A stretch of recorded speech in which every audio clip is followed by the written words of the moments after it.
The stories presented in this video are real, but we have changed the characters' names and altered images to protect their identities. The creator of this video is not an investigative officer. These narratives have been sourced from various internet platforms. Our intent is not to accuse or target anyone in particular. Thank you for understanding.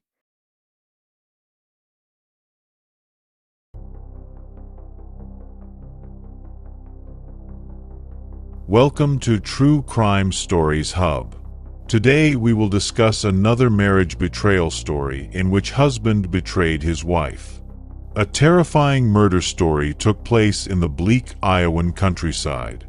Todd Mullis, a once promising farmer, ended up at the heart of a terrifying crime. Once a haven of peace, the Red Barn now harbored the most sinister secrets.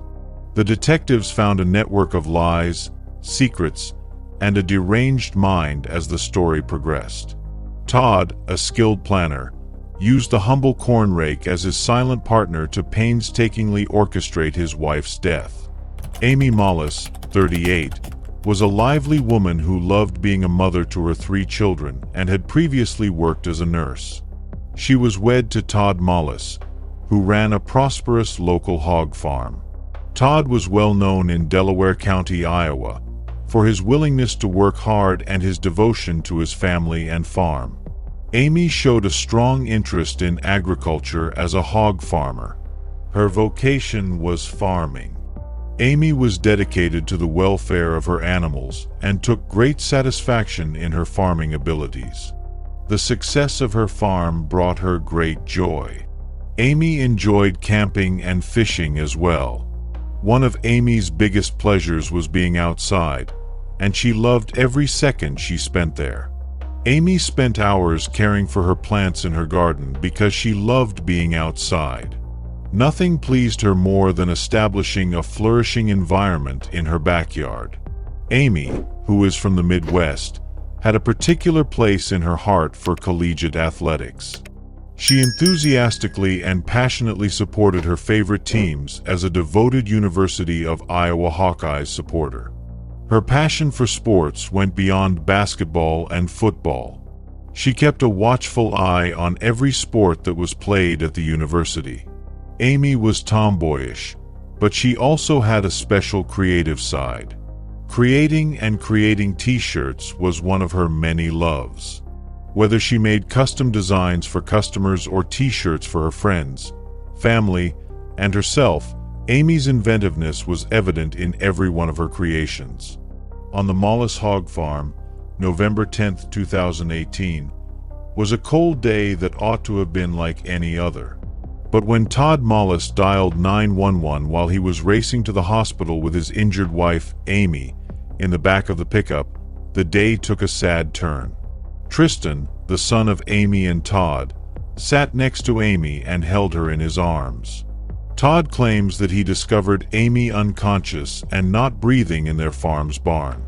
Todd was told by the dispatcher to pull the truck over to the side of the road and give Amy CPR. Todd was breathing heavily as he did what the dispatcher had told him to do. Todd and the dispatcher counted out loud each compression. Regretfully, Amy Mullis died at the hospital where she had previously worked as a life-saving nurse. The fact that she was now getting care there yet being unable to be saved was a devastating irony. In Delaware County, Iowa, farm accidents are frequent and can have disastrous results. Sadly, a lot of incidents end in death, and doctors in emergency rooms are all too familiar with the gory aftermath. These catastrophes are all too common, ranging from farmers suffocating in grain bins to wrecked tractors. Nevertheless, Amy's injuries sustained during a recent ER visit did not seem to be the consequence of an accident. Rather, the physicians saw that something was wrong. After examining Amy's body, the medical examiner made a startling finding. Her back had been punctured 6 times. However, Todd, Amy's husband, said he took a corn rake from her back, although it only had 4 tines. Amy's falling on the fork twice with such force that it penetrated her body looked improbable. Because of the suspicions aroused by this material, the medical examiner concluded that Amy died by homicide. Armed with this knowledge, an inquiry was started to find the perpetrator of this horrible act. Detectives wanted to talk to Todd Mullis first because he was the one who discovered Amy's body. Todd was crucial to figuring out the truth about Amy's murder because he was her spouse. During their first police interview, Todd and his son Tristan made a claim. According to them, they were working in a barn about 100 yards from a red shed, where Todd would later find his wife Amy's body. But Tristan insisted that he spent the whole time in the barn with his father, Todd. The police became suspicious after hearing this report and started to wonder if Amy could have been killed by an intruder breaking into the farm. As a result of their inquiry, they began to wonder if the murder had been committed by an intruder who had entered the land and utilized the corn rake that was discovered inside the red shed. What reason could an intruder have for wanting Amy dead if such were the case? The investigators discovered that there was more to Amy and Todd's relationship than sunshine and rainbows and a happy farm life. Amy had an affair in 2013 when she and Todd were married, and in 2018, Amy began seeing Jerry Frazier, a local farm manager. The detectives pondered whether one of Amy's lovers might have been responsible for her death after learning of her transgression. Jerry was exonerated of any involvement in Amy's murder. Nevertheless, according to his jail records, they revealed that he lived 45 kilometers from the farm where Amy passed away.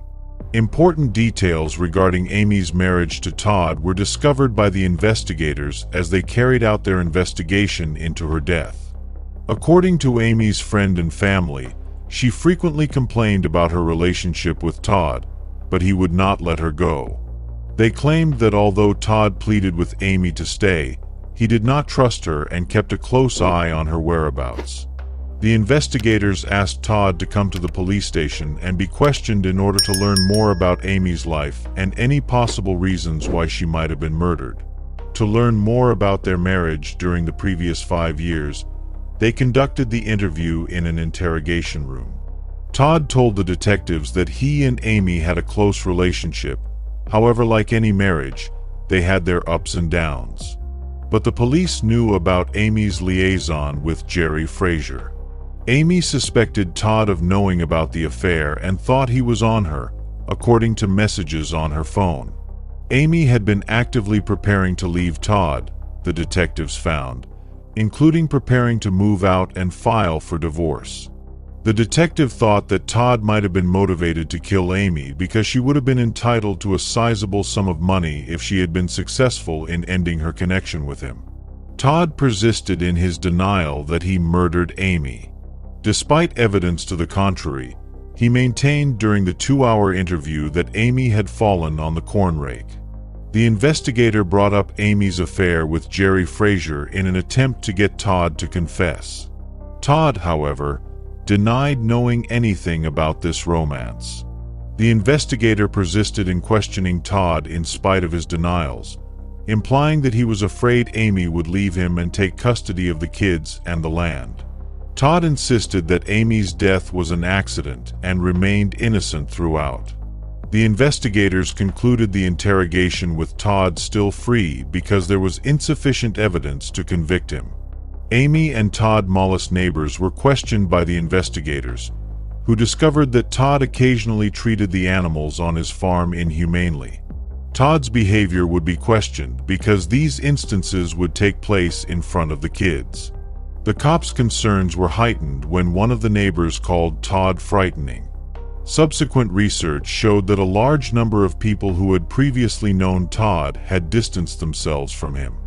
The police learned that the couple sought counseling to try to mend their marriage 5 years after Amy's initial infidelity. According to Todd, Amy resigned from her position as a nurse at the hospital. She did this, he said, so she could spend more time with him and their kids. But the story told by Amy's friends is different. According to them, Amy decided to cease working outside the home as part of a pact the pair made. Todd told her that she had to stay with him on the farm so he could watch over her. Todd's suspicion of Amy is the reason he keeps tabs on her every action. He felt compelled to watch Amy all the time because he felt she had broken their faith in their marriage. Todd never really trusted Amy again, according to those who knew both of them. Amy started to feel confined within her own home as a result of this lack of trust, which made the atmosphere oppressive. Amy told her pals that Todd had a list of people who had been approved for her and that he timed her departures and arrivals so she wouldn't have to stop in between. Amy told her confidants that she felt trapped in her marriage and couldn't escape her husband's dominance. Todd claimed to have an alibi, but the investigators didn't believe him. Todd was 100 yards from Amy when the murder occurred, according to Todd and his son Tristan. But because Todd and his son had a close relationship, the detectives were worried that Todd may use this relationship to help his case by coaching his kids. The detectives' worries were heightened when they saw surveillance cameras positioned across the site. But at the moment Amy was killed, none of the cameras were working. Since the recordings started working again soon after the incident, this information sparked concerns. Todd insisted that Amy died in the barn due to a bizarre accident.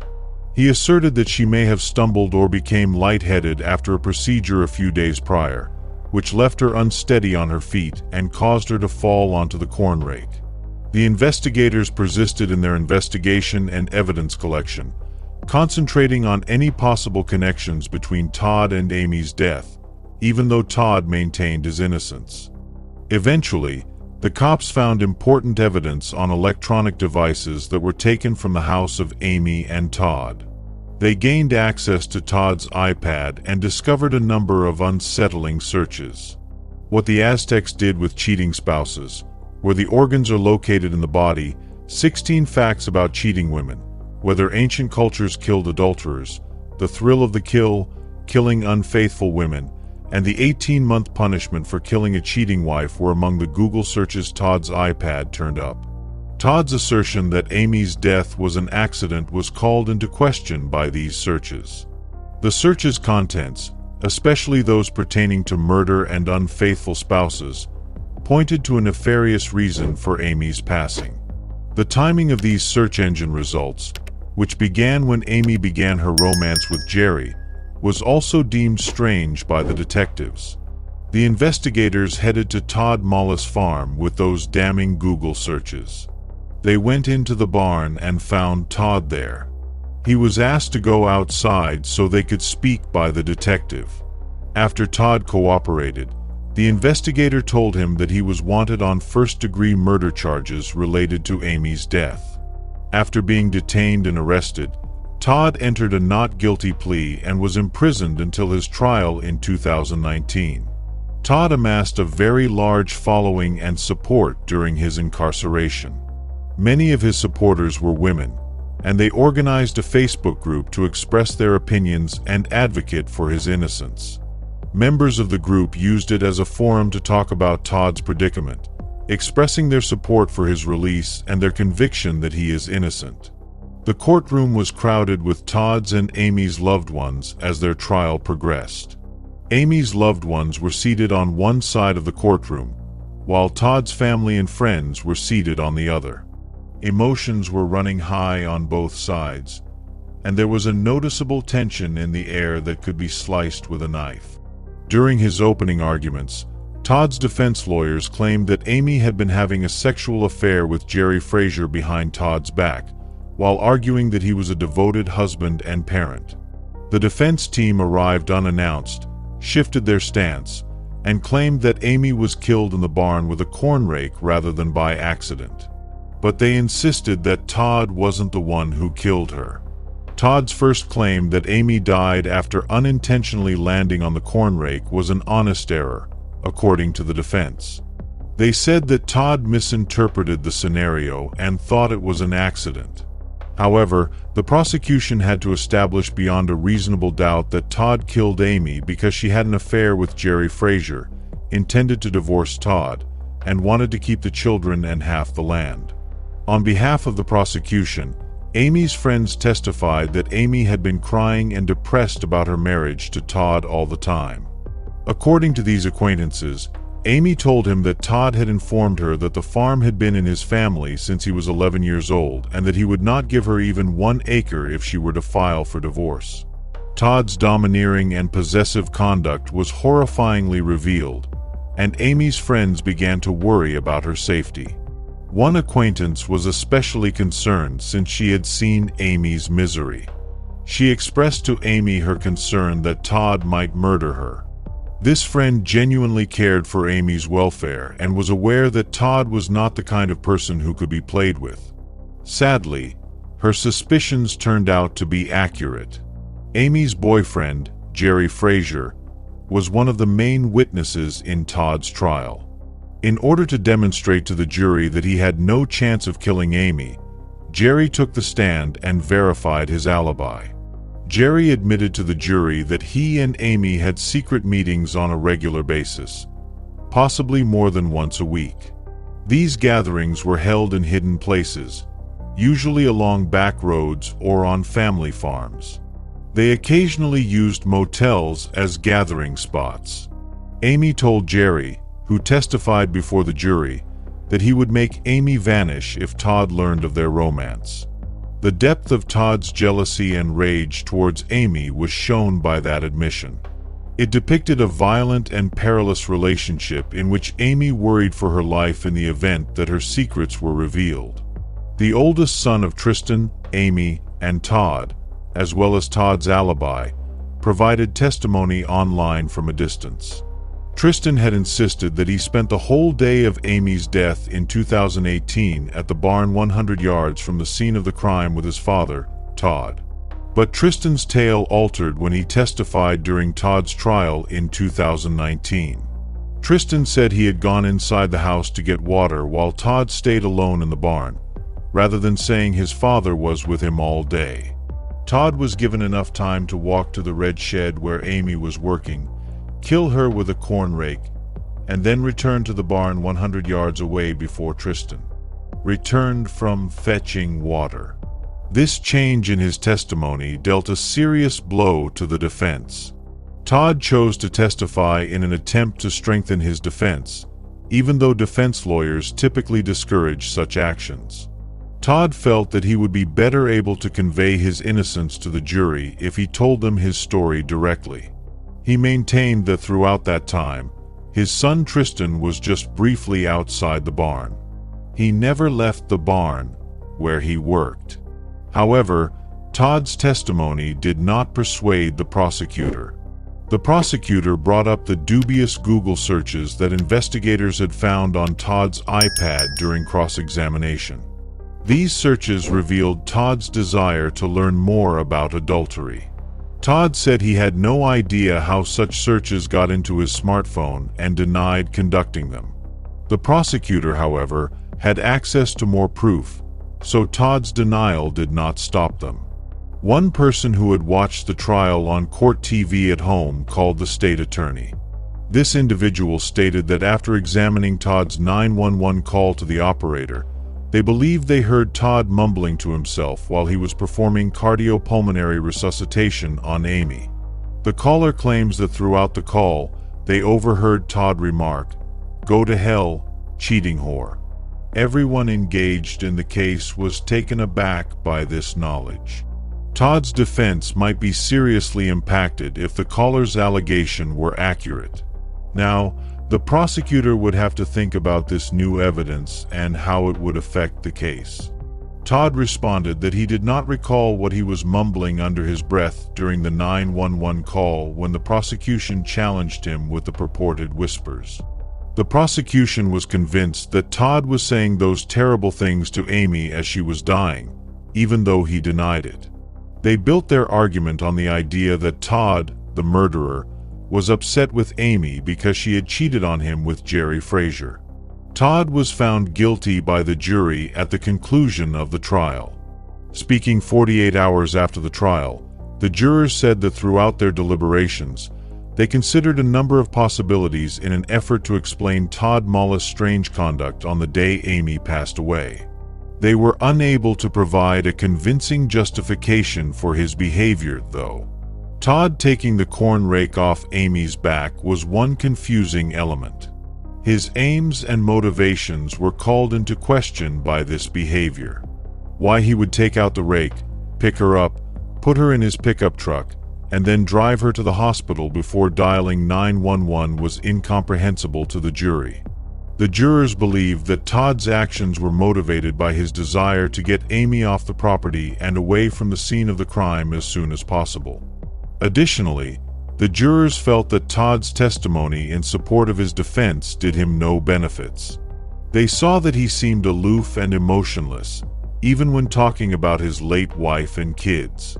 Speculation about his culpability was further stoked by this lack of emotional connection. The incriminating internet searches Todd conducted were the final straw that led to his guilty judgment for the murder of his wife Amy. These search results were crucial in demonstrating to the jurors that Todd's actions were planned and motivated by a desire to commit a cold-blooded murder. The jury thought that Todd's internet searches, which included unsettling material about murder and unfaithful wives, were important evidence against him. Rather than being a crime of passion in which Todd became enraged over Amy's involvement with Jerry Frazier, the jury believed that these searches depicted a purposeful and planned endeavor to learn more about murder. The COVID-19 pandemic caused a delay in Todd's sentencing hearing. Todd recruited a new defense lawyer during this time, and he filed a motion to have the conviction overturned on the grounds of prosecutorial misconduct. The judge, however, denied this motion, and Todd was later given a life sentence without the chance of release. Todd Mullis petitioned for a retrial in 2023, claiming that his conviction should be overturned because the relevant facts had not been heard or presented at the first trial.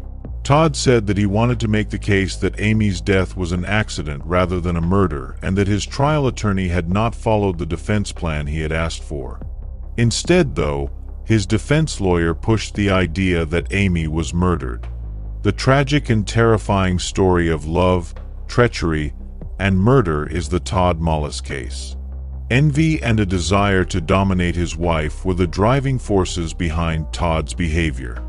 He kept an eye on everything she did, looking for any indications that she might be unfaithful. Amy's relatives and friends' testimonies presented a troubling image of Todd's aggressive tendencies and unpredictable behavior. Finally, the murder of Amy Mullis is a powerful reminder of the evil that may exist behind closed doors.